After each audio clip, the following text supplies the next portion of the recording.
Welcome to another week of Ramban ala Parsha. Sadly, like in previous weeks, it's been a very difficult week for our yeshiva, for our people, and we learn Le'ilu Nishmas, the Chayalim who were killed yesterday in Gaza, the wounded, the kidnapped, all the usual, I'm sorry to say. Okay, I'd like to focus mostly on the beginning of the Parsha, and maybe we'll do one Ramban at the end of the Parsha. The Parsha begins, Vahi Beshalach Pharaoh ta'am, v'lo nacham Elohim derech eretz plishtim ki karov hu, ki omer Elohim pen yinachem ha'am birotam milchama v'shavu mitzrayma. So God didn't take them the short way, because if they saw war, they're going to want to go back to Mitzrayim. And the problem that all Mefarshim recognize, and the problem the Ramban is going to deal with is, yeah, but that happened anyway. I mean, he took them the long way. They had a war with Amalek, and over again before Kriyas Yamsuf, they wanted to return to Mitzrayim. So, ma ho'ilu chazal b'takaratam. How did God fix this problem? So it says the Ramban, aval hanachon sheyomar v'lo nacham Elohim derech eretz plishim ashehu karov v'tov lanchotam b'derech hahu. Right, that was really the way we should have traveled. Ki amar Elokim pen yinachem am birotam milchama v'shavu mitzrayma. Ramban's just sorting through the pasuk, but the pshat is simply this, right? He didn't take them the short way, which made the most sense, because then they'd want to go back to Mitzrayim. V'ta'am hamilchama sheyihyeh lahem la'avor derech eretz plishtim. If they went derech eretz plishtim, they would have had a war. U'plishtim lo yitnu la'avor bishalom v'yashuvu l'Mitzrayim. And the plishtim aren't going to just let us travel through his land, and then we're going to go back to Mitzrayim. Aval b'derech hamidbar, but in the longer way through the desert, lo yiru milchama ad heyotam ba'artzam be'eretz sichon va'og malchei ha'amori. Okay, it's not true. The Ramban knows that, but he's saying this way, if they go derech hamidbar, they're not going to come to a war until they come to conquer Eretz Yisrael. Shehinu tunalahem urchokim hey mimitzrayim ba'itahi, and they'd be too far from Mitzrayim at that point to go back to Mitzrayim. Now, what about the war with Amalek? And here the Ramban is going to make a really significant point about what the evil of Amalek is, and this is something we should recognize. Umilchemet Amalek b'Refidim lo hayta ru'uya lashuv ba'avura. When we were attacked by Amalek at Refidim, it wasn't worthwhile. It's this week's parsha. It wasn't worthwhile to go back to Mitzrayim. Why? Ki heim lo ya'avru alehem. The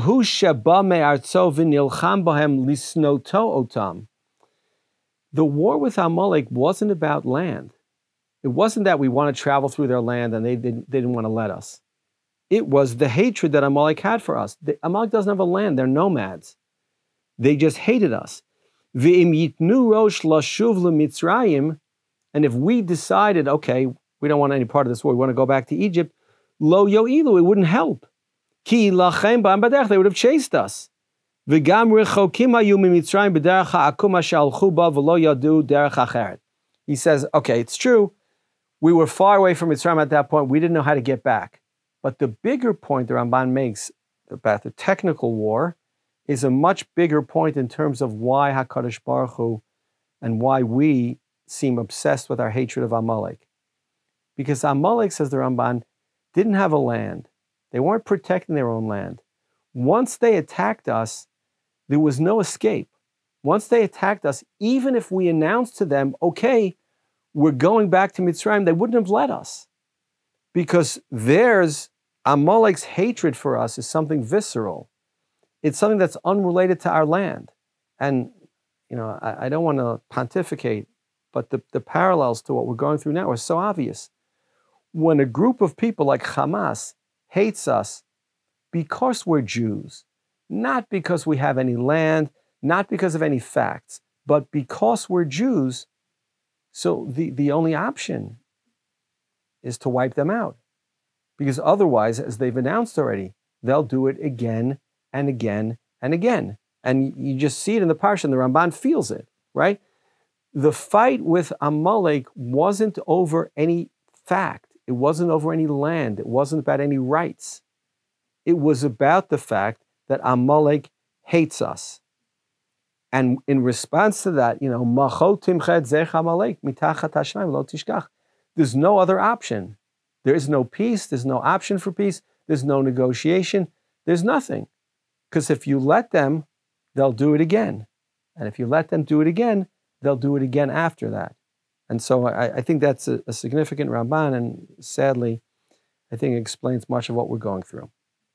Okay, two related Rambans now. Really interesting stuff. Says the Torah in Perek Yud Daled, Pasuk Daled. V'chizakti et leiv Paro v'radav hacharehem. Okay, so God will harden Paro's heart and he'll chase after you. And that's exactly what happened. So we've discussed this before, but today I want to point out something really interesting. Suspending Paro's free will is a problem. It's a problem theologically, it's a problem philosophically, it's a problem we have to explain. We've explained it in many ways, including the fact that when God suspended Paro's free will, he also suspended schar va'onesh. Paro's now being punished not for saying no and not for chasing us. Paro's being punished for the evil that he did before he lost his free will. Okay, so says the Torah.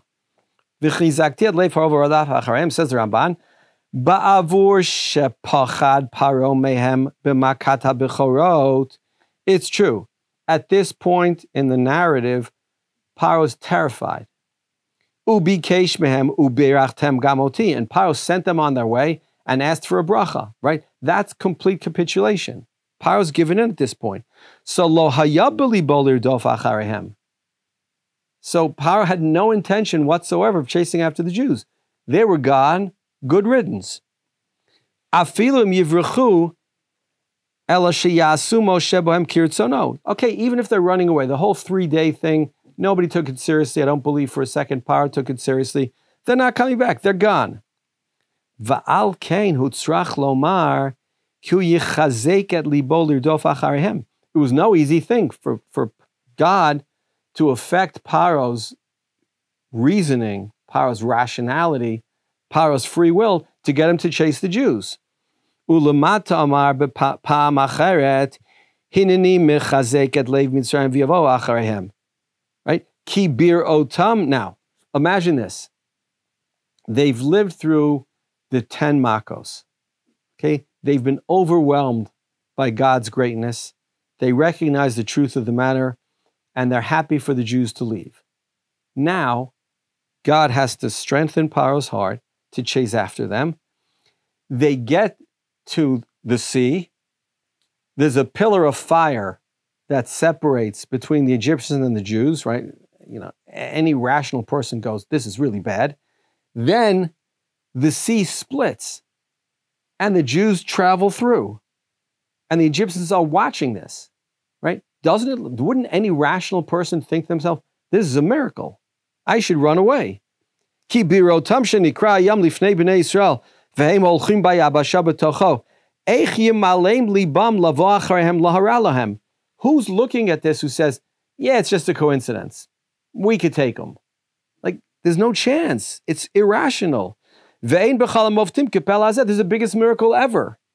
And yet, v'chizakti ad leiv Paro, God is able to force Paro's hand, and Paro chases the Jews not just to the edge of the sea, but Paro chases the Jews into the sea where they're drowned.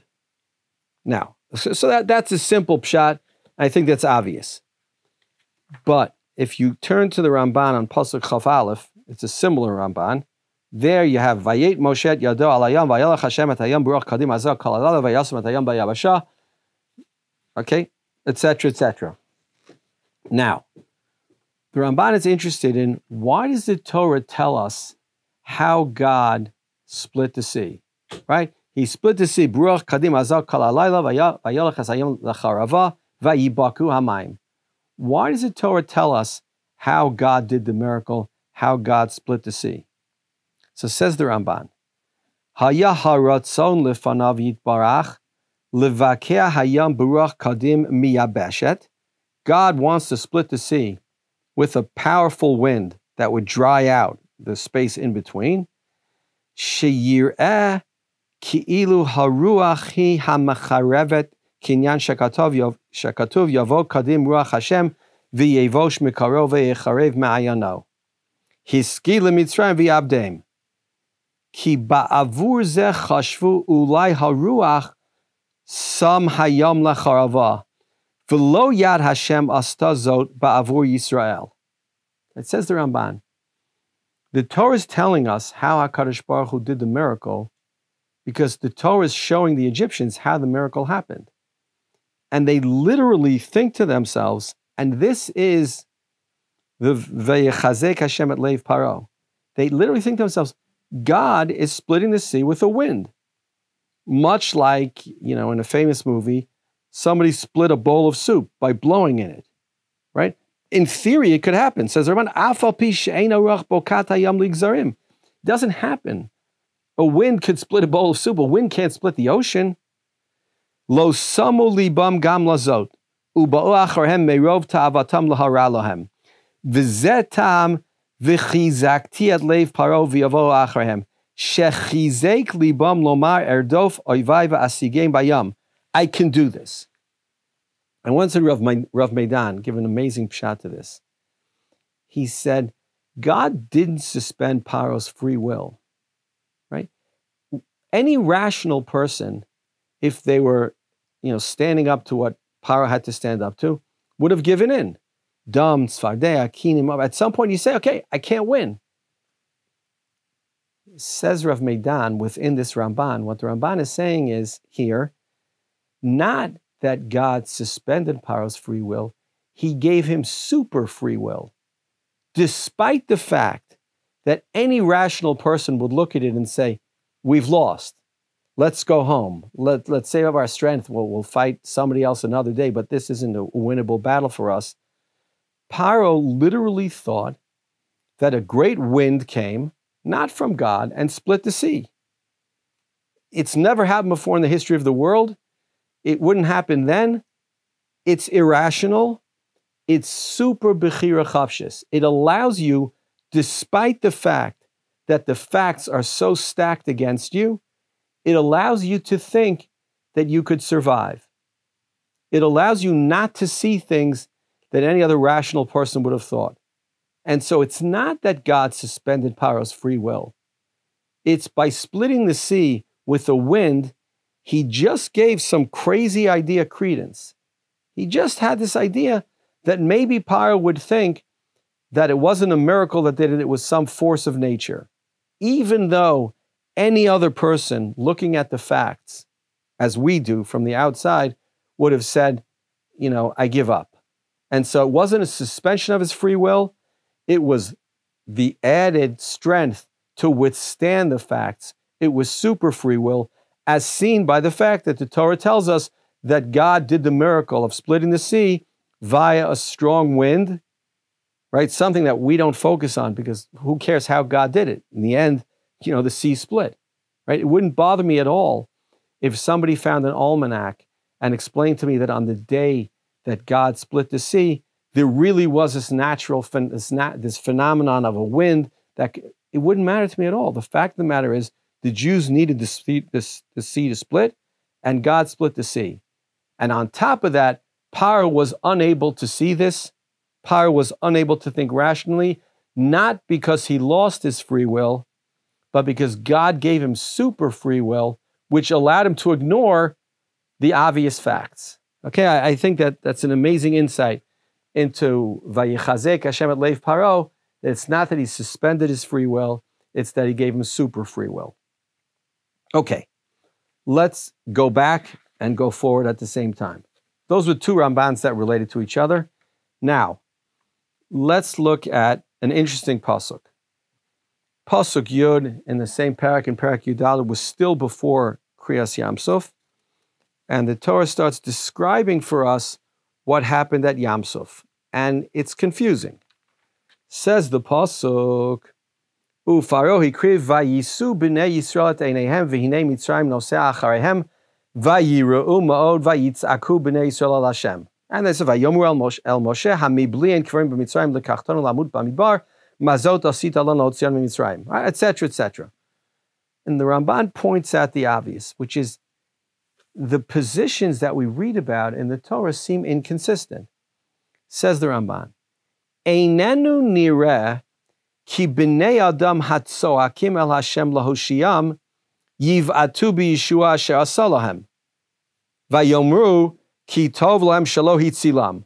Right? Says the Ramban, if people are vayitzaku el Hashem, they're calling out to God, why would those same people say to God, why'd you take us out of Mitzrayim? We would have better in Mitzrayim. We're not grateful to you. That's not a tefillah. It doesn't make any sense.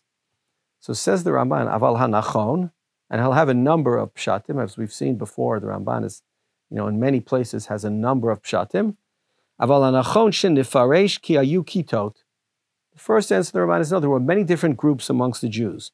Va'katuv yisaper kol ma she'asu kulam. And the Torah tells us what each of the groups did. Amar, ki hakata achat soeket el Hashem. The first group was crying to God, authentic, real tefillah. Ve'achat makcheshet b'nivio. Right? The second group was denying Moshe Rabbeinu. They were denying the authenticity of his prophecy. They didn't trust him. Ve'einam modeh b'yeshua hanaset lahem. And they're not grateful for what had happened. Vayomru ki tov lahem shelo hitzilam. We would have been better off if God didn't save us. Va'al zot katuv, a famous pasuk in Tanakh, vayamru al yam b'yam suf, we rebelled against God. Ulekach yachzira katuv b'nei Yisrael pa'am acheret. The Ramban has an interesting textual diuk which proves this point. There's b'nei Yisrael, and there's vayitzaku b'nei Yisrael al Hashem. Ki hatovim bohem tzoaku al Hashem. Some of them cried out to Hashem.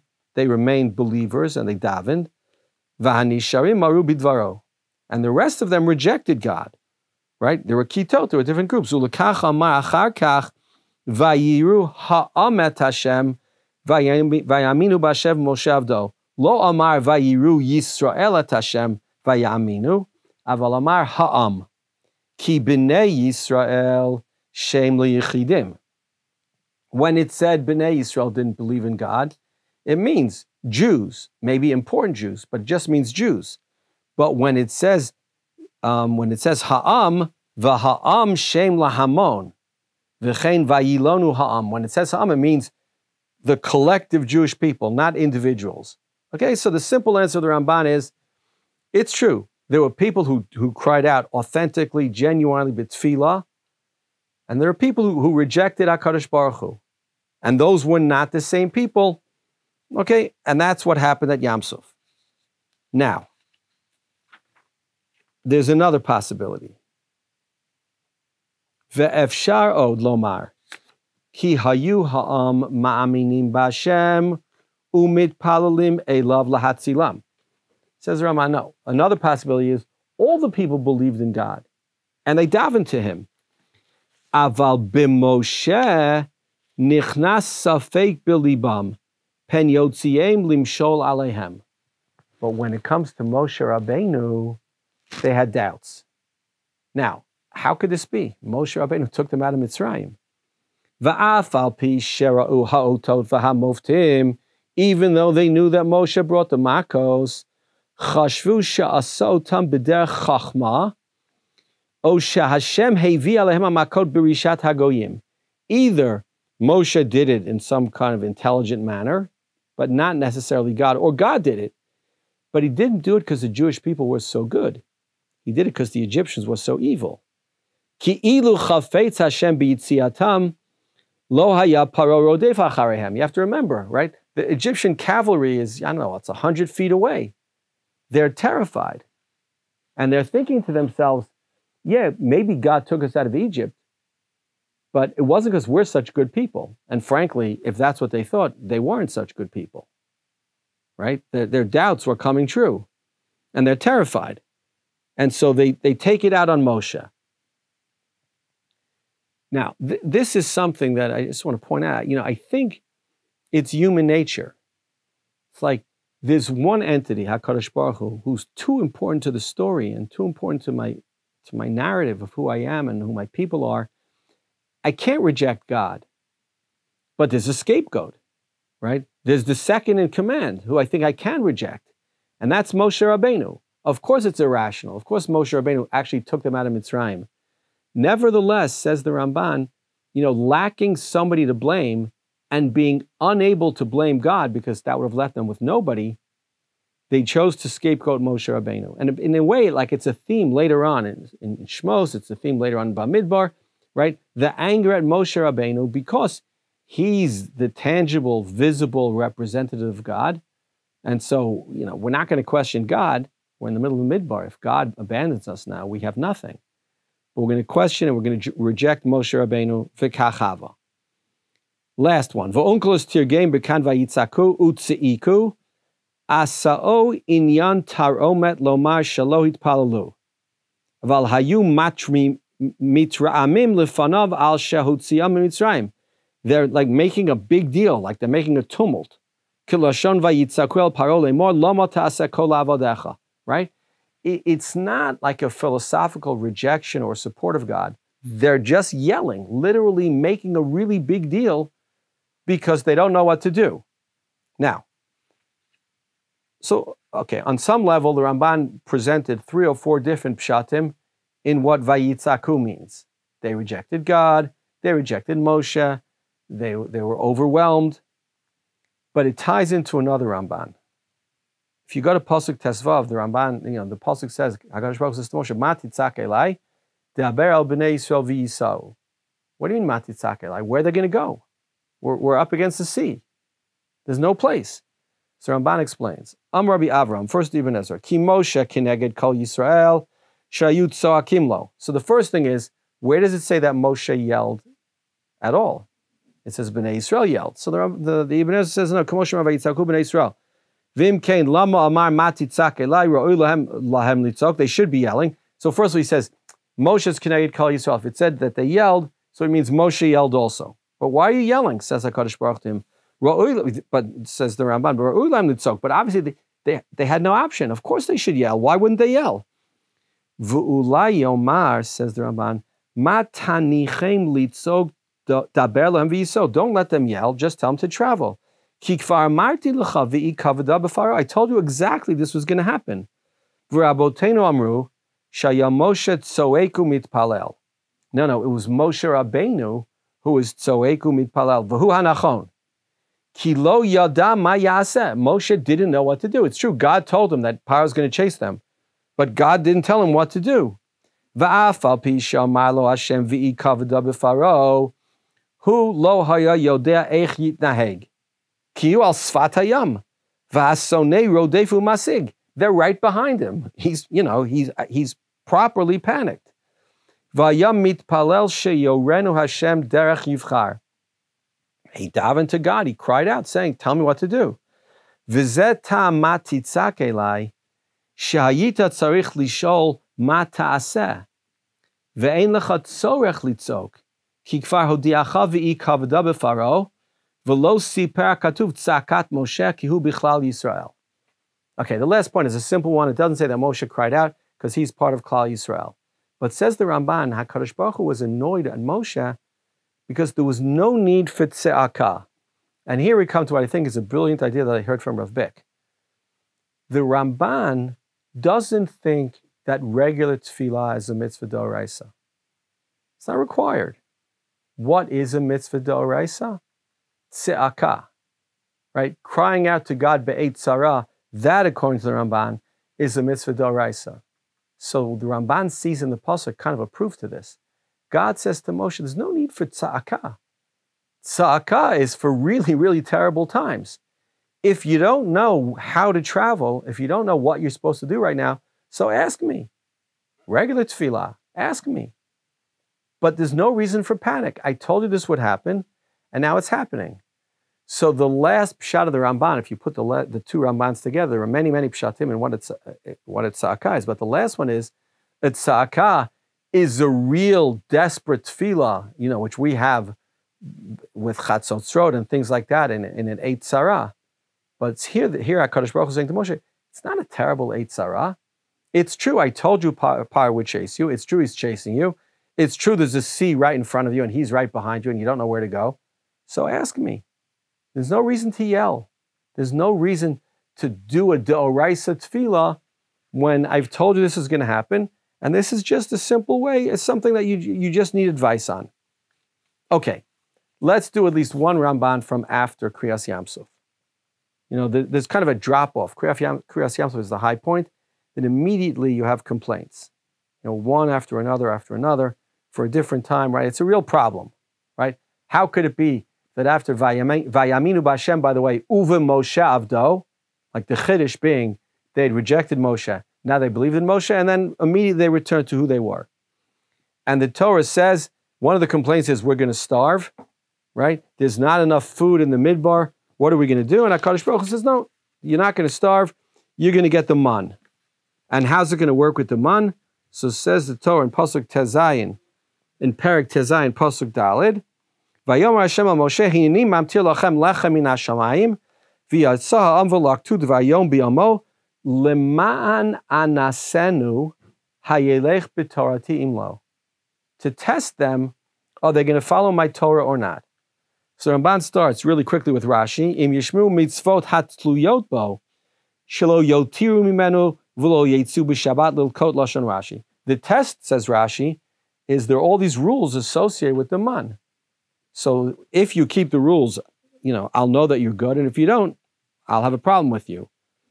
Now the Ramban, either he intentionally misunderstands Rashi, or he agrees with him partially, but disagrees a little bit. Ve'inenu nachon, says the Ramban, it's wrong. Aval hu k'mo she'amar hama'achilcha man ba'midbar asher lo yadun avotecha l'man anotcha u'l'man nasotecha lehitivcha ba'achritecha. Ki nisayon hu lahem shelo haya bi'adam mazon v'lo yiru lahem eitza ba'midbar rak haman shelo yadu mitchila v'lo shamu me'avotam v'yored lahem davar yom bi'amo v'yarivu elav. Says the Ramban, no. Man itself was the nisayon. Means every day the Jewish people went to sleep, and especially if you follow the halachos, right? You're not allowed to leave over every man. What does that, any man? What does that mean? Every night you went to sleep, the cupboard was bare, the fridge was empty. And if God didn't bring this miracle tomorrow, a miracle no one had ever seen before, no one knew what man was, it's not a food anybody had recognized before. If God doesn't bring a miracle tomorrow, your children are going to starve. That's the test. V'im kol zeh, shamu lalechet acharei Hashem lo makom lechem. Nevertheless, they followed God into a wilderness, into a desert that had no food. Meaning, if the miracle didn't happen tomorrow, we would starve. V'kacha amar lohem od, v'zacharto ad kol haderech asher holichecha Hashem elokecha zeh 40 shana bamidbar, L'man anotecha l'man nasotecha ladat et asher bilvavcha tishma mitzvosav imlo. Ki haya yachol laholicham b'derech ha'arim asher svivotehem. Right? He could have taken them through inhabited places where they could buy food. V'holicham ba'midbar nachash saraf akrav. Instead, he took them into the desert. V'shalo haya lahem lechem rak min hashamayim dvayom b'yamo lenasotamu lehitiv lahem ba'acharona sheyaminu bo la'olam. That's the test. Ukvar perashti inyan hanisayon b'pasuk v'elokim nisat Avraham. There at the Akedah, I think we did this Ramban. It says Elokim nisat Avraham. Says the Ramban, God doesn't have to test anyone. God knows the future. He only tests people who he's sure will pass the test, and that's what happened here. God brought man, a miraculous food, and tested the people by telling them you can't leave any over, and by dropping food from heaven, which is something that doesn't happen. And by giving them food they'd never seen before, to strengthen their emunah. And that's exactly what happened, right? The man, despite all the depressing stuff at the end of our parsha, the man is a bright spot, because the Jews, except for the first time, obeyed the rules, as Rashi says, but believed deeply. They believed in God, and they were willing to rely on a daily miracle, which really, you know, they had no business relying on, because it was supernatural and because it never happened before in the world. Okay, so very quickly, we saw a bunch of interesting Rambans, two that paired together. Ki karovhu, right? God took them in a longer way so they wouldn't run back to Mitzrayim, even though they had a fight that way anyway. But the fight was with Amalek, and that fight was coming no matter what, because Amalek hates us because we're Jews and not for any other reason. Okay? V'chizakti ad leiv Pharaoh. And Vayolach Hashem Tayam Burak Kadim Azar Kol Alayla, the exact point, which is God didn't take away Paro's Bechira Chavshis. God gave Paro super Bechira Chavshis, and so he believed somehow that the wind was actually splitting the sea. Vayirum od vayitzaku b'nei Yisrael el Hashem. Many different kitot, many competing groups, some davening authentically, some not, some rejecting Moshe, which is something we understand. And then God finally saying, Ma titzak elai Moshe, why are you yelling at me? This is just a question, right? How should I travel? It's just a question. It's not an eitzara. It's not an overwhelming need. I told you this would happen, and it's happening. And finally, the last one, the man anasenu, God tests us through the man, not through the halachos of the man, but through the essence of the man, which required a miracle every single day for us to survive. V'kachava. Shabbat shalom, and see you next week.